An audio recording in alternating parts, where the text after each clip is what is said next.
ને મિત્રો મજામાં. મિત્રો આપણે 10મા ધોરણની અંદર આ વખતે માર્ચ 2019 ની અંદર ગણિતનું જે પેપર હતું અને એના જે MCQ હતા એ બહુ સરસ પૂછાયેલા હતા અને આપણે એટલે નજર કરીએ છીએ કે કંઈક ને કંઈક નવું આપણને મળવાનું છે અને જે તમને ખ્યાલ છે કે નવી આવનાર પરીક્ષાઓમાં ચાહે રેલવે હોય, સ્ટાફ સિલેક્શન હોય, તલાટી હોય કે બિન સચિવાલય કે અન્ય કોઈ પણ હોય તો ક્યાંક તો ઉપયોગી થવાનું ને થવાનું. વાત આવી છે કે જો x + 2 3x - 1 4x + 1 એ કોઈ સમાંતર શ્રેણીના ક્રમિક પદો હોય તો x ની વેલ્યુ શું? મિત્રો તમને ખબર છે સમાંતર એટલે સમાંતર હોય. દાખલા તરીકે હું લખું 4 તો 4 ને 3 7 7 ને 3 10 10 ને 3 13 એટલે તમે તરત કહી શકો કે આ બધા 3 3 નું ડિસ્ટન્સ છે. હા કે ના? તો એને જ સમાંતર કહેવાય કે એનું અંતર છે d જેને આપણે કહીએ છીએ d. તો એ શું કરો બીજું પદ ને પેલા પદને બાદ કરો તો 7 - 4 કરો 3 મળશે. એવી રીતે 10 - 7 કરો મળશે.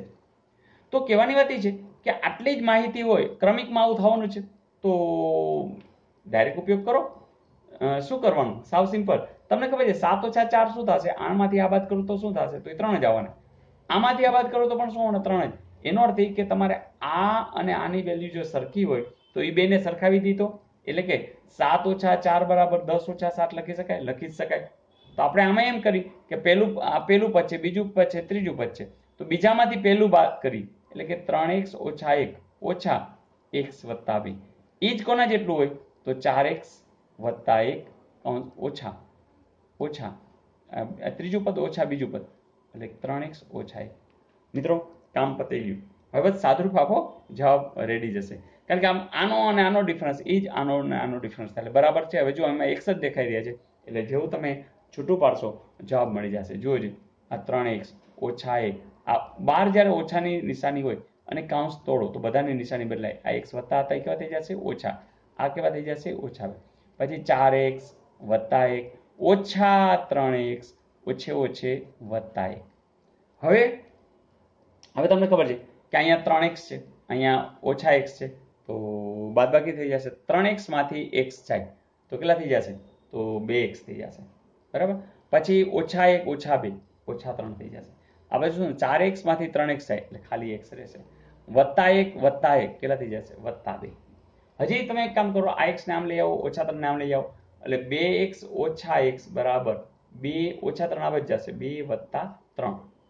જોજો 2x માંથી x જાય એટલે x અને 2 ને 3 શું થઈ જશે? 5. એવું ક્યાંય છે? જરૂર છે. તો મિત્રો કેવી સરસ વાત. ખાલી એક માહિતી કે જે સમાંતર શ્રેણીનો તમે જાણો છો કે એનો ડિફરન્સ સમાન હોય એનો ઉપયોગ જુદી જ રીતે તમને અહીંયા પૂછ્યો. તો એણે એવું કીધું ક્રમિક છે એટલે કે આવું કંઈક અનુસંધાન અને પછી આ ખબર હોવી જોઈએ કે એનો ડિફરન્સ સમાન હોય. બસ તો એવો ઇનડાયરેક્ટલી આવું બધી માહિતી તમારા આગળથી લઈ લીધી, જાણી લીધું અને તમારો જવાબ આ રીતે આવી શકે છે. તો મજા આવી? તો સરસ મજાના પ્રશ્નો છે. ચલો જોઈએ નેક્સ્ટ. મિત્રો પછીના પ્રશ્નમાં આવું પૂછ્યું છે કે જો 5 + 7 + 9 + n પદ સુધી સરવાળો છે 437 હોય તો n બરાબર ખાલી જગ્યા. મિત્રો તમે જોતા હશો કે અહીંયા એકી સંખ્યા દેખાઈ રહી છે 5 પછી 7 પછી 9 તો તમને પેલું યાદ આવે છે કે 1 + 3 + 5 + 7 + 9 એમ જો n સુધી હોય તો એ જો સરવાળો શોધવો હોય તો માત્ર તમે n નો વર્ગ કરો એ જવાબ મળે. તો મિત્રો આમ જોઈએ ને તો અહીંથી આટલું જ છે ને જુઓ તો આ 5 + 7 તો અહીંયા 4 ખાલી વધારે છે. હા કે ના? તો મિત્રો કામ તો પતી ગયું. તમે શું કરો કે દાખલા તરીકે આટલું આ શોધવાનું છે બરાબર અને આટલું એટલે શું છે તો 437 છે મૂકી દો. તો અહીંયા શું હતું 4 એટલે 4 + 437 એટલે કે n વર્ગ. હા કે ના? તો 437 માં 4 ઉમેરો તો 441 થશે. તો 441 બરાબર n વર્ગ. તો તમે તરત કહેશો સર n એટલે કારણ કે વર્ગમૂળ તમને 441 આવડે છે ને મિત્રો તો અમુક વસ્તુ મોઢે રાખવાની છે 21. તો આ પણ ધારો કે યાદ નથી પણ એકડો ક્યારે આવે? જો 99 અહીંયા આવે છે સોરી આવડું છે પણ અહીંયા તો નહીં જ આવે, અહીંયા તો નહીં જ આવે પણ તમે આવું તો યાદ રાખવાનું 25 સુધીના વર્ગ આવડવા છે હે. તો બસ જવાબ રેડી છે. તો મિત્રો આવા સમ દ્વારા તમારી આ બધી આ વાતની પણ કસોટી થાય. અને હવે તમને કોઈ એમ પૂછે કે એ પ્રથમ 50 એકી સંખ્યા પ્રથમ 50 એકી સંખ્યાનો સરવાળો તમે મોઢે કહેશો કારણ કે 50 એટલે n એટલે 50 નો વર્ગ એટલે કે 2500 જવાબ આવે. પ્રથમ 50 એટલે કઈ 1 + 3 + 5 + 7 એવી 50 જેટલી સંખ્યાઓ ગોતો અને એનો સરવાળો કરજો તો એ 2500 જ આવશે. તો આવું પણ પૂછાય છે, પણ આમાં પણ આ રેફરન્સનો ઉપયોગ કરી શકો. એ સિવાય પણ એ ધારી ડી ધારી એ પણ સૂત્ર છે SN બરાબર. પણ એની હાવ તમારે કામ એ જ કરવાનું છે કે તમને જે કી યાદ રહેતી હોય, તમને જે કી સરળ લાગતી હોય એ તમે મેથ્સમાં યુઝ કરી શકો છો અને ઝડપથી જવાબ શોધી શકો છો. જોઈશું આપણે નેક્સ્ટ. મિત્રો અહીં તમને આવું પૂછ્યું છે કે જેના બીજ આપી દીધા છે -4 અને 3 હોય તેવું ચલ x નું દ્વિઘાત સમીકરણ ખાલી જગ્યા છે. મિત્રો એક તમને ખબર સૂત્ર જ આપણે યાદ કર્યું હતું કે કોઈ પણ એવા દ્વિઘાત સમીકરણમાં આલ્ફા અને બીટા બીજ જ આપી દીધા હોય તો તમારે ખાલી આ યાદ રાખવાનું x² - આલ્ફા વત્તા બીટા ઇન્ટુ x અને વત્તા આલ્ફા બીટા બરાબર 0. તો મિત્રો બસ આ સૂત્રથી તમે ફટાફટ શોધી શકશો. તો જુઓ છે આલ્ફા વત્તા બીટા, તો આલ્ફા બરાબર -4 લઈ લ્યો, બીટા બરાબર 3 લઈ લ્યો, તો આ બેનો સરવાળો આલ્ફા વત્તા બીટા તો કેટલો આવશે? તો -4 વત્તા 3 એટલે -1. એટલે અહીંયા આવશે -1x. હવે આલ્ફા ઇન્ટુ બીટા તો 4 તેરીને 12 બરાબર ને, તો આલ્ફા ઇન્ટુ બીટા 4 તેરીને 12 પણ કેવા -12.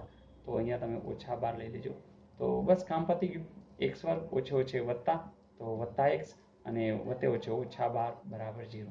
તો x² વત્તા x ઓછા 12 બરાબર 0 એવું ક્યાંય છે? તમે કહેશો હા સર અહીંયા જ છે. તો મિત્રો આવું પણ પૂછાય છે. તો હવે આજે તમને ધારો કે આ નવું લાગતું હોય તો કંઈ વાંધો નહીં, લખી લો કે જે દ્વિઘાત સમીકરણમાં આલ્ફા અને બીટા આવા બે બીજ આપી દીધા હોય તો એનું જે સ્વરૂપ છે એ કેવું હશે? તો એ દ્વિઘાત સમીકરણનું સ્વરૂપ આ રીતે હશે. તો મજા આવી? જોઈએ નેક્સ્ટ. મિત્રો ભૂમિતિનો આસમ બહુ સરસ છે કે ત્રિકોણ એબીસી અને ત્રિકોણ ડીએફમાં સંગતતા એબીસી સંગતતા ડીએફ સમરૂપતા છે. જો AB વત્તા BC બરાબર 10 અને DE વત્તા EF બરાબર 12 છે તો AC બરાબર 6 હોય તો DF બરાબર ખાલી જગ્યા. મિત્રો આવું કંઈ પણ હોય ને આમ સાઈડમાં છે ને આ રીતે જે એને ક્રમ આપ્યો હોય ને સંગતતાનો એમ લખી નાખવાનો ABC અને DEF. તો આમ વિચાર લેવાનું કે અહીંયા આ ટાઈપનું કંઈક છે બરાબર. એટલે A અહીંયા લખ્યો છે તો D અહીં લખો પેલું, પછી B આ બાજુ બીજું અહીંયા લખ્યું છે તો E અહીંયા છે. જો DF E હોત તો અહીંયા F લખત. Is it okay? આટલું થયા પછી છે ને સીધી જે વાત આપી છે ને એ જોઈ કે AB અને BC નો સરવાળો એટલે કે આનો નાનો સરવાળો, જો આ અને આ બરાબર, આ બેનો સરવાળો કેટલો આપ્યો છે? તો કે 10. તો એવો જ અહીંયા આપ્યો હશે. આ D અને EF છે તો એનો સરવાળો કેટલો આપ્યો છે? 12. તો આટલી વસ્તુ સાથે આગળ કીધું કે AC એટલે 6 તો DF ધારો કે x. પતી ગયું. ફરીથી તો આપણે ખબર છે કે આના છેદમાં આ બરાબર આના છેદમાં આ બરાબર આના છેદમાં આ થાય છે, પણ ધારો કે સરવાળો કરવો તો થઈ શકે AB વત્તા BC છેદમાં DE વત્તા EF બરાબર AC ના છેદમાં DF આવું લખી શકાય. તો એનો અર્થ ઇનડાયરેક્ટલી એવો થયો કે 10 ના છેદમાં 12 લઈ મતલબ આના છેદમાં આ લઈ તો શું લેવું પડે? 6 ના છેદમાં x. જો કામ પતી ગયું. કારણ કે આ ત્રિકોણના છેદમાં આ ત્રિકોણ જઈએ છે એટલે કે આનો સરવાળો એટલે આનો સરવાળો. જો અહીંયા ખાલી એક કંઈક આપ્યો તો આનો સરવાળો ભેગો છેદમાં એ ન લઈ શકાય. તો બસ સિમ્પલ કે આ બેના સરવાળાના છેદમાં આ બેનો સરવાળો તો આના છેદમાં આ જોજો. તો હવે જોજો x મળી જ ગયો છે ને, x બરાબર 6 આ બાજુ જશે 12 છેદમાં 10. તો હવે જોજો 12 6 72 ના છેદમાં 10. તમે કહેશો સર 7.2 લખી શકાય? લખી જ શકાય. એને આપ્યું છે, આપ્યું જ છે. તો આવું કંઈક મિત્રો, એટલે એકદમ સહેલું છે. માત્ર બસ ગણતા રહેશો એમ તમારો કોન્ફિડન્સ પણ વધતો જશે અને આવડતું પણ જશે. જોઈએ નેક્સ્ટ. મિત્રો આ પ્રશ્ન પણ ભૂમિતિનો સરસ મજાનો છે કે ત્રિકોણ PQR માં ખૂણો P નો દ્વિભાજક QR ને M માં છેદે છે અને PQ બરાબર 10 આપ્યા છે, PR બરાબર 12 આપ્યા છે, QM બરાબર 8 છે તો QR શોધવાનો છે. હવે જો PQR બરાબર ને, એટલે આપણને ખબર છે ખૂણા P નો દ્વિભાજક આપ્યો છે. ધારો કે અહીંયા લઈ લીધું PQ અને R બરાબર, આ ધારો કે ત્રિકોણ થઈ ગયું. હવે ખૂણા P નો દ્વિભાજક ખૂણા P નો દ્વિભાજક એટલે આ અને QR આ QR છે બરાબર, QR એને ક્યાં છેદે છે? M માં. હા એમ પતી ગયું. હવે PQ અંતર, તો આ અંતર કેટલું આપ્યું છે? તો કે 10. PR અંતર એ પણ તમને આપ્યું છે કેટલું છે? 12. પછી QM એટલે આટલું અંતર એ કેટલું આપ્યું છે? 8. તો આ શોધવાનું. ધારો કે તમારે આ પેલા QR શોધવું છે, અહીંથી અહીં સુધીનું. એટલે તમને પેલા આટલું મળશે, પછી આપણે એની સાથે સરવાળો કરી લેશું. ઓકે, કારણ કે આ 8 જ છે. આપણે Q થી R સુધી ઘણી વખત છે ને MR પૂછે, તો MR ન પૂછ્યું, MR પૂછ્યું તો સીધું X મળી જાય. તો હવે તમને ખબર છે કે આના છેદમાં આ બરાબર આના છેદમાં ડી, પતી ગયું. 12/10 બરાબર x/8. પણ આ યાદ રાખજો, x છે જવાબ નથી, એમાં 8 ઉમેરવા પડશે, કારણ કે આપણે Q થી R સુધીનું પૂછ્યું છે. જો M થી R પૂછ્યું તો x છે જવાબ. તો હવે જુઓ છે 12/8, તો 12 × 8 થશે ને,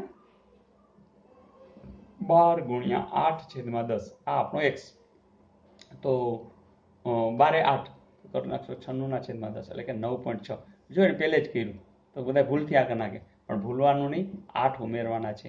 તો 8 ને 9 17, તો 17.6 એવું ક્યાં આપ્યું છે? યસ આપ્યું છે 17.6. તો મિત્રો ઉતાવળમાં ભૂલ ન થઈ જાય એ ખાસ કરજો. પણ ધારો કે એને MR આપ્યું હોત તો બસ એ જવાબ 9.6 જ જવાબ હોત. તો ઘણી વખત આવું પૂછે. પણ ફરીથી જ્યારે દ્વિભાજક આપ્યો હોય ત્યારે યાદ રાખવાનું, ધારો કે તમે આના છેદમાં આ લ્યો છો તો આના છેદમાં લે, કોઈ કહે છે ના મારે આના છેદમાં લેવું છે, કાંઈ વાંધો નહીં, તો આના છેદમાં લેવાનું. તો બસ આકૃતિ દોરો, જે આપ્યું છે એ લખો, અને બસ પછી તો જે નિયમો છે એ તમે જાણો છો. તો બહુ ઓછા નિયમો છે મિત્રો, એટલે ગભરાટ વિના પૂરા માર્ક્સ મેળવો. તો મજા આવી દોસ્તો. તો બસ મજા કરતા રહેશું, નવા વિડીયો મૂકતા રહેશું, આગળ વધતા રહેશું. Wish you all the best. અરે હા, વલણું જોઈએ છે ને, ચલો આપી દઉં. તો વલણો તમારા માટે તૈયાર છે. ભૂમિતિ, મિત્રો ભૂમિતિમાં બીજું કંઈ ખાસ છે નહીં, ખાસ તો એક કલ્પના સાથે જોડાયેલું એક આખી ગણિતની આખી વિભાગ છે.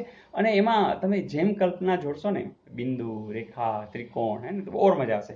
તો ભૂમિતિની એવી રીતિ જેમ ગણો વધતી પ્રીતિ.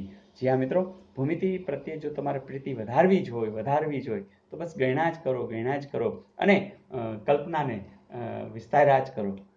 તો મિત્રો તમારી કોમેન્ટ્સની રાહ સાથે વિશ યુ ઓલ ધ બેસ્ટ. આવજો. નવી તૈયારી કરતા જ રહેશું, નવા વિડીયો જોતા જ રહેશું. અને હા, અગાઉના વિડીયો ન જોયો તો પ્લેલિસ્ટમાંથી બધા જ જોઈ નાખજો. અને તમને ખ્યાલ છે ઘણા લોકો, મને લાગે છે અડધાથી પણ ઓછા લોકો સબસ્ક્રાઇબ હજી કર્યું નથી. સબસ્ક્રાઇબ કરીને બેલ દાબી દેશો તો નવા વિડીયોની તુરંત જાણકારી મળતી રહેશે. આવજો.